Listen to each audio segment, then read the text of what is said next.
US से, Canada, Australia, New Zealand, शेंडिया agents हैं market में। वो आप लोगों को इसी तरह प्रिटेंड कर दीजिए हमारे पास वीज़े आए हुए हैं हमारे। अस्सलाम वालेकुम, ज़ियान अली पीपल मीडिया से आपसे मुखातिब हूँ। आज मैं इस टाइम मौजूद हूँ लाहौर में MSH world sir Ali Asad के साथ, जो कि MSH वर्ल्ड के CEO हैं। सबसे पहले सर से मैं रिक्वेस्ट करूँगा कि वो थोड़ा अपना ब्रीफ इंट्रोडक्शन करवाएं ऑडियंस के साथ, उसके बाद फिर गुफ्तगू को। अस्सलाम वालेकुम, थैंक यू जी। फर्स्ट ऑफ ऑल आप लोग आए, आपने मुझे अपॉर्चुनिटी दी। एक्चुअली जी हम लोग MSH वर्ल्ड के नाम से एक लॉ फर्म रन कर रहे हैं और मेरा जो overall experience more than 15 years का है visa, immigration and investment programmes का। मैंने मुख्तलिफ मल्टीनेशनल्स में भी काम किया है और अब पिछले कुछ सालों से मैं रन कर रहा हूँ अपनी जो ये फर्म है लॉ फर्म। हम लोग मेनली वीज़ा, इमिग्रेशन और टैक्स के मैटर्स को डील करते हैं। और इसके अंदर ये है कि ऑफिस हमारा है जी जौहर टाउन लाहौर में, डॉक्टर्स हॉस्पिटल के साथ G1 कमर्शियल एरिया में।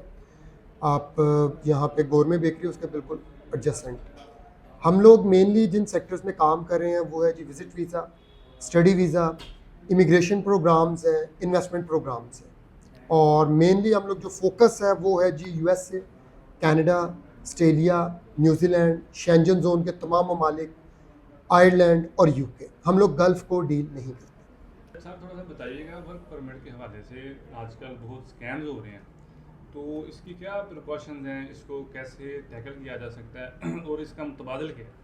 अच्छा, वर्क परमिट बेसिकली हम लोग बचपन से ना अपने इर्द गिर्द माशरे में, अपने रिलेटिव्स में, नेबर्स में देखते आए हैं कि किसी बंदे ने जाके किसी एजेंट को पैसे दिए और उसका सऊदीया का, दुबई का या गल्फ़ कंट्रीज़ का, इवन मलेशिया का वीज़ा आ जाता है। वीज़ा आने से मुराद ये होती है कि ऑलरेडी इनके पास अप्रूवल्स होती है एजेंट्स के पास। आपका मेडिकल करवाते हैं, मेडिकल करवाने के बाद वीज़ा आपका 100% लग जाता है, क्योंकि इन ममालिक में मैन पावर की शॉर्टेज है बहुत ज़्यादा। अरबी या ये लोग ख़ुद तो काम करते नहीं, हर काम के लिए लोग चाहिए, तो लिहाजा इन ममालिक में तो बहुत ज़्यादा ज़रूरत है, तो ये काम इस तरह चल रहा है। अब क्योंकि हमें यह पता होता है कि इस तरह काम होता है, तो हम लोग यही समझते हैं शायद पूरी दुनिया में ऐसे ही होता है, शायद यूरोप में भी ऐसे ही वर्क परमिट बिकते हैं। असल में प्रॉब्लम भी यूरोप की साइड पे है, कनाडा, अमेरिका वगैरह में भी ऐसे ही है। अच्छा, इस चीज़ का फ़ायदा उठाते हैं जो फ्रॉडिया एजेंट्स हैं मार्केट में। वो आप लोगों को इसी तरह प्रिटेंड कर दीजिए हमारे पास वीज़े आए हुए हैं, हमारे पास डिमांड आई हुई है। अच्छा, इसका 2 तरीके आज मैं आपको बताऊंगा कि आपने कैसे फ्रॉड से बचना है। पहला तो ये है कि गवर्नमेंट ऑफ पाकिस्तान ने वर्क परमिट जो हैं इनको डील करने के लिए एक इदारा बनाया हुआ है जो कि इन सारी चीज़ों को देखता है। उसे ओवरसीज़ एम्प्लॉयमेंट ब्यूरो कहा जाता है और इसके बाकायदा लाइसेंस इशू होते हैं। ये लाइसेंस लेना इतना आसान नहीं है, इस वक्त तो बंद है वैसे ही। अच्छा, अब जब लाइसेंस बंद हो गए, जो पुराने सिर्फ ऑपरेटर्स ऑपरेट कर रहे हैं, ये गवर्नमेंट से रजिस्टर्ड है। आपके साथ अगर कोई भी ऐसा एजेंट फ्रॉड करता है, आप गवर्नमेंट के पास जा सकते हैं और उसका लाइसेंस कैंसिल से नोटिस आएगा पहले, अगर वो डिफेंड नहीं कर पाएगा उसका कैंसिल। थोड़ा सा बाहर काट दूं, असल में मसला ये है ना, ये असल एजेंट्स के पास भी नहीं जा रहे ना लोग जी। इसमें भी थोड़ा सा आवाम मैं ये बता रहा हूं कि एजुकेट करें कि सबसे पहले तो चेक करें आप लिजिट बंदे के पास जा रहे हैं। बिल्कुल, उसके बाद अगर कोई कर रहा है फ्रॉड लिजिट बंदा, तो उसको जाहिर बात है केस के तो थ्रू। ये एक चीज़ है कि ये जितने एजेंट्स मार्केट में घूम फिर रहे हैं वर्क परमिट बेचने वाले, ये तो कहीं रजिस्टर्ड ही नहीं है। आप ज़्यादा से ज़्यादा इनके खिलाफ कहाँ जा सके, FIA में, वो एक लंबा प्रोसीजर है। उससे बेहतर है कि अगर आपने गल्फ़ और ये, अच्छा आप किसी भी इस तरह के जो रजिस्टर्ड बंदे के पास चले जाए, वो आपको कभी यूरोप का या बाकी ममालिक के वीज़े नहीं बेचेगा। वजह कि अगर डिमांड आती है तो सिर्फ वो रोड साइड जो एजेंट है उनके पास आती है, इनके पास क्यों नहीं आती जो लाइसेंस्ड हैं।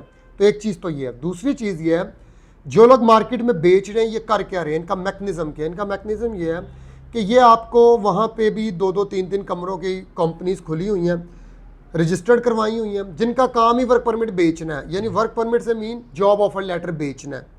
आप जब किसी भी एजेंट को पैसे देते हैं तो वो एजेंट वो पैसे आगे देता है और वहाँ से एक लेटर ख़रीद लेता है। वो लेटर ख़रीद के वो आपको दे देगा। अच्छा, इन्होंने जो पेमेंट मॉड्यूल्स आपके साथ सेट किए होते हैं, माइलस्टोन, वो इसी तरह होता है, थोड़ा सा एडवांस, बाकी लेटर आने के बाद। अच्छा, जब लेटर आता है वो आपको ये कहता है भाईजान ये लेटर पकड़ें और इसको आप जहाँ मर्जी से वेरीफाई करें। आप उसको कहाँ से वेरीफाई करेंगे? आप कॉल करेंगे, आप वेबसाइट चेक कर लेंगे, तो ये सब चीज़ें मौजूद हैं। उसके बाद वो कहेगा भाईजान अपॉइंटमेंट्स का तो आपने खुद करनी है, वो आपसे पहले, क्योंकि उसको पता है अपॉइंटमेंट्स नहीं मिल रही हैं आजकल। आप ख्वार होंगे 2-3 महीने लाखों रुपया देंगे, किसी तरह आप अपॉइंटमेंट अरेंज कर लेंगे। जब आप एम्बेसी में जाके वीज़ा ऑफिसर के सामने बैठते हैं और जब उस कंपनी का रिकॉर्ड अपना चेक करता है, ना उन्होंने कभी कोई टैक्स दिया, ना एम्प्लॉयज़ का कोई डाटा है उनके पास, ना इस किस्म के और की उनकी कोई स्ट्रॉन्ग स्टैंडिंग होती है एज ए कंपनी, वीज़ा हो जाता है रिजेक्ट। अब जब आपका वीज़ा रिजेक्ट होता है, आप वापस आते हैं, आप आके उस बंदे को कहते हैं कि जी ये तो रिजेक्ट हो गया, अब वो उल्टा आप पे चढ़ाई कर देगा कि भाईजान मेरा तो ये 35 लाख का आपने लेटर ज़ाया कर दिया है, आपने इंटरव्यू ठीक नहीं दिया, आपने वेरीफाई किया, लेटर जेन्युइन था, सब कुछ था, तो मुझे बताएं वीज़ा क्यों नहीं लगा? वीज़ा आपकी वजह से नहीं लगा। यानी उसको ये बात पहले दिन पता था वीज़ा नहीं लगनी, लेकिन उसने आपसे 10-12 लाख रुपया इसी चक्कर में ले लिया। उन्होंने नल कंपनी का जो है वो आपको ऑलरेडी वर्क परमिट दे दिया, सिर्फ जानसा दिया कि ये वर्क परमिट है, लेकिन उसकी एक्चुअल में कोई अथॉरिटी नहीं है, पावर नहीं है उस मुल्क में। ठीक हो। देखें वो पाकिस्तान के तो हालात और डायनेमिक्स ही और हैं, लेकिन यूरोप के अंदर जिस कंपनी ने आपको एम्प्लॉय रखना है तो वो आपसे ये कुछ हज़ार यूरो लेके तो नहीं आपको जॉब देगी। मैं ऐसे बहुत सारे लोगों को जानता हूँ, या हम भी ऐसी एक सर्विसेज प्रोवाइड करते हैं, हम सीवी कवर लेटर आपको बना के देते हैं, आपको गाइडेंस देते हैं कि आपने कैसे अप्लाई करना है, दैट्स इट। रिज़ल्ट आएगा या नहीं आएगा उसकी हम गारंटी नहीं देते। तो इसी तरह बहुत सारे हमारे इस तरह के क्लाइंट्स हैं जिन्होंने मेरिट पर अप्लाई किया और उन्हें वहाँ से जॉब्स मिली। जब उन्हें जॉब मिल जाती है तो उसके बाद क्या होता है, उसे कंपनीज पैसे तो नहीं मांगती, बल्कि उनको फैसिलिटेट करती है, एम्बेसीज को ईमेल करती हैं कि जी ये बंदा हमें चाहिए, आप बराए मेहरबानी इसका एक्सपर्टाइट करें वीज़ा। इस तरह के सारे सिनेरियो में कंपनी तो गायब होती है। जो ये एजेंट वाला सिनेरियो है, वो एजेंट आपको लेटर देता है, आप ही हर जगह घूम फिर रहे हैं, कंपनी तो पीछे नज़र ही नहीं आती। अच्छा सर, मुझे थोड़ा ये बताएं, अब इसमें हम जो अपनी ऑडियंस है आपके तवज्जुह से उसको कैसे बेहतर तरीके से अप्लाई करवा सकते हैं, वो थोड़ा सा गाइड करें, ताकि जो राइट पाथ है उसको देखते हुए आवाम आए, ना कि गलत एजेंटों के हाथ चढ़े। उसको ठीक है। थोड़ा गाइड करें, आपके पास कैसे आके वो। उसमें भाईजान दो चीज़ें हो सकती हैं जो बेस्ट हैं।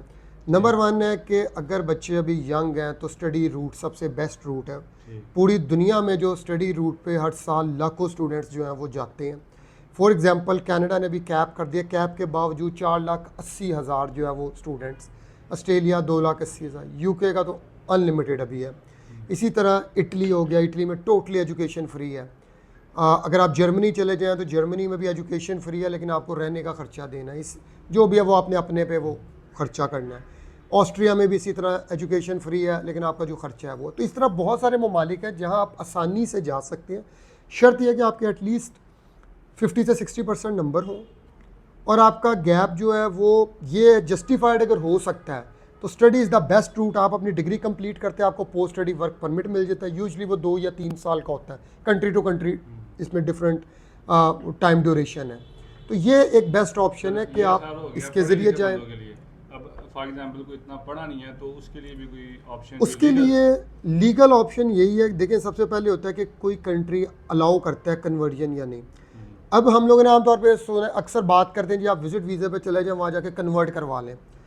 अच्छा, ये कन्वर्ट का लफ्ज़ मैं इसलिए बोल रहा हूँ क्योंकि मार्केट में लोग समझते हैं इस टर्म को, हालांकि वीज़ा कभी भी कन्वर्ट नहीं होता, नया वीज़ा लगता है।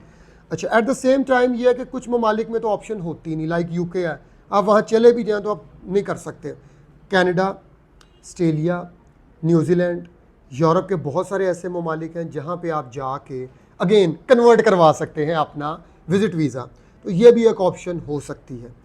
असाइलम के मैं सख्त ख़िलाफ़ हूँ, लोग यहाँ मिसगाइड करते हैं लोगों को।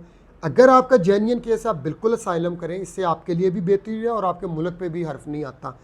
95% केसेस वो होते हैं जो सुनी सुनाई बातें सुन के और जी उतरे उतरांगे, असाइलम कर देंगे, सानू गवर्नमेंट रहन की जगह देगी, पैसे देगी, सिर्फ इतनी बात सुन के वो जाके उसके कॉन्सिक्वेंसेस को सुने बगैर अप्लाई कर देते हैं। बाद में आपने ये सब चीज़ें प्रूफ करनी है कोर्ट में, तो कैसे होंगी अगर आपका जेन्युइन केस नहीं है? तो ये दूसरा रास्ता है। तीसरा रास्ता